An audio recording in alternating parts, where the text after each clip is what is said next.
Éligible, M. Polydor, puisque la condamnation qui a été faite à son endroit était une condamnation d'expoliation. Or, dans la loi électorale, les infractions qui sont retenues pour rendre quelqu'un inéligible sont crimes contre l'humanité, détournement des deniers publics, beaucoup d'histoires là. Mais cette infraction ne s'y retrouve pas. C'est-à-dire que Dieu a compris la prière des Congolais. C'est un acharnement pur et simple pour le rendre inéligible. Mais néanmoins, il y a eu ce qui s'est passé. Il y a eu beaucoup d'irrégularités. Moïse Katumbi avait au moins 30 avocats qui ont soulevé ces exceptions-là. Et ces exceptions-là ont été gobées par le tribunal.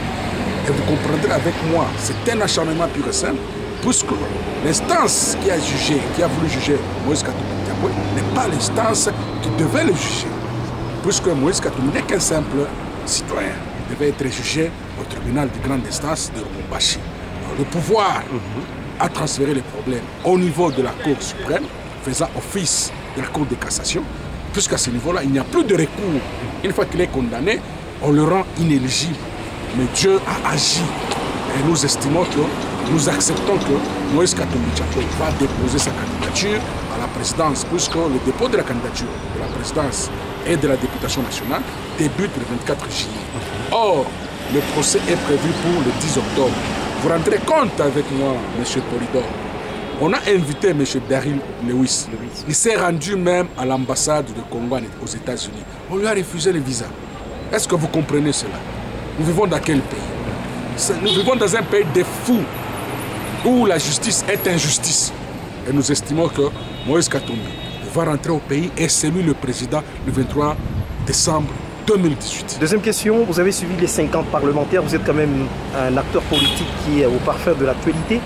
Ils ont rédigé une lettre au chef de l'État demandant de mettre fin au harcèlement contre Moïse Katumbi et de mettre fin à tout ce qui est comme procès. Est-ce que ces 50 parlementaires n'ont pas été corrompus par Katumbi? Non, pas seulement les 50 parlementaires. Si vous dites que les 50 parlementaires auraient été corrompus par Katumbi, c'est-à-dire qu'Herman Cohen aussi aurait été corrompu par Katumbi, puisque Herman Cohen a abordé aussi les problèmes dans le même sens. Et Mulunda aussi, le fameux pasteur qui a organisé des élections biaisées en 2011, il a abordé les problèmes toujours dans le même sens. La vérité reste la vérité.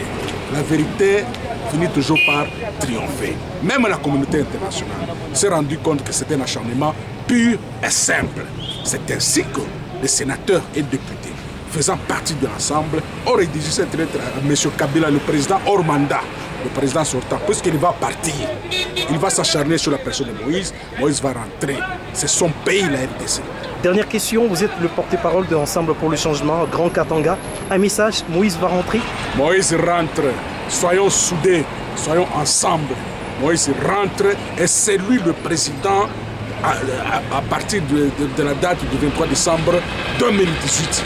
Et soyez sereins. Moïse Katumbi rentre pour transformer ce Congo, pour que chacun commence à manger 4 fois par jour, pour que les militaires soient mieux payés. Pas aujourd'hui les militaires, nos frères congolais militaires, ils souffrent, ils vivent dans une disette profonde, là où on leur paye même 70 000 francs, on leur ouvre même des comptes à la banque, il faut payer encore les dépôts de comptes, ça ce n'est pas normal. Nous, avec Moïse Katumbi, il rentre, il va créer des emplois et tout le monde va se retrouver. Et nous avons demandé à Kabila de ne pas fuir, de rester dans sa ferme, voir comment est-ce que Moïse Katumbi va développer ce pays. Merci.